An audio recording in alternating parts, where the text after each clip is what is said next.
So, you want to make movies or take photos.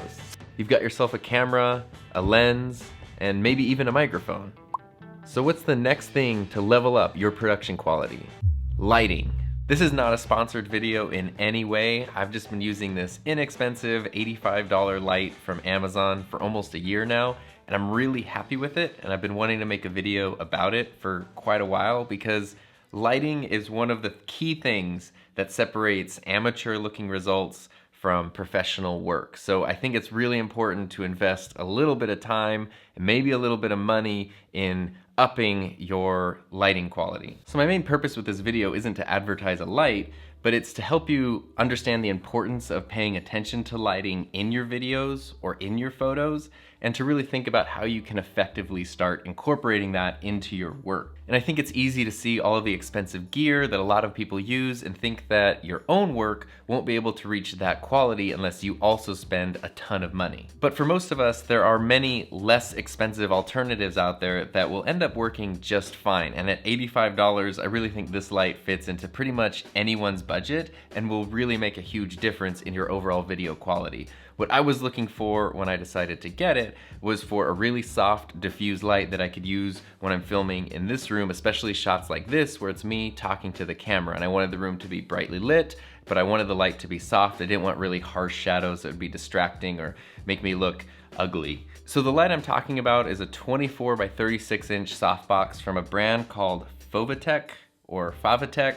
I'd actually never heard of them before. I just found them on Amazon. They got decent reviews. And again, for $85, I figured why not? Luckily, the light turned out to be awesome, and pretty much every video that I filmed in this room for the past year almost has been filmed with that light. So if you want to see what it does or how it looks, you can just watch pretty much any video since March of 2018. Anytime I'm in here, that's that light. So let's start with the pros, and probably most importantly is the quality of light. So regardless of price, you want the light to be of a good quality.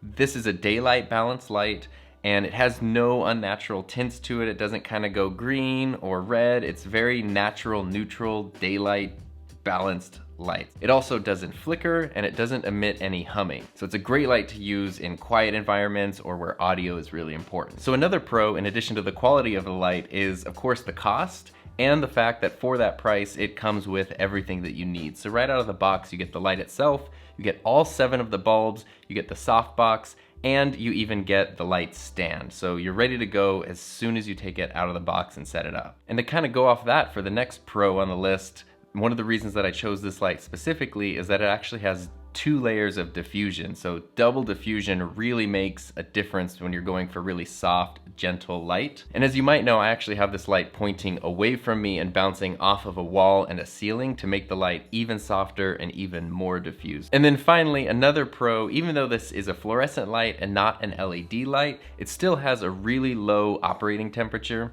It gets a little bit warm, but it's not gonna raise the temperature of the room or burn anybody or cause any problems like that. So it's a really easy to use, safe, functional, practical light. Now, of course, it's not perfect. So in addition to the pros, there are definitely some cons.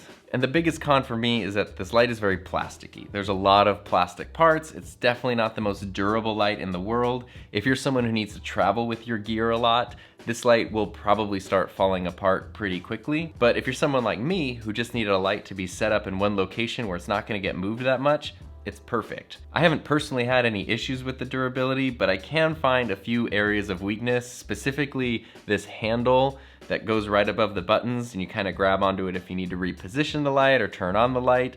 It's definitely something that I think would be the first thing to break on the light. And another con, which I can't really decide if it's fair or not to say is a con for this light, but this doesn't have any dimming functions. It does have 3 levels of light, so you have these 7 bulbs, and you can decide if you want to have the top 2 bulbs lit, the bottom 2 bulbs lit, or the middle 3 bulbs lit, or a combination of those. Basically, you've got 3 switches on the back of the light, and you can turn them on or off depending on your need. So for example, this is with all 3 of the lights on. This is with just the top lights on. This is with the middle lights on. This is only the top and middle. And then finally, this is all 3 switches turned on. So you do have a few options and variety in terms of how bright you want the light to be, but it's not nearly the same as having a full-on dimmer. Now, as I mentioned before, for the specific style that I like, I usually have this light pointed at a wall wall and a ceiling, so it bounces back an even softer, more diffused quality of light. But it also works really well as a direct light source that gives a totally different feel and a totally different style. And since it doesn't run very hot, it's not at all uncomfortable to have the light this close to you. I have it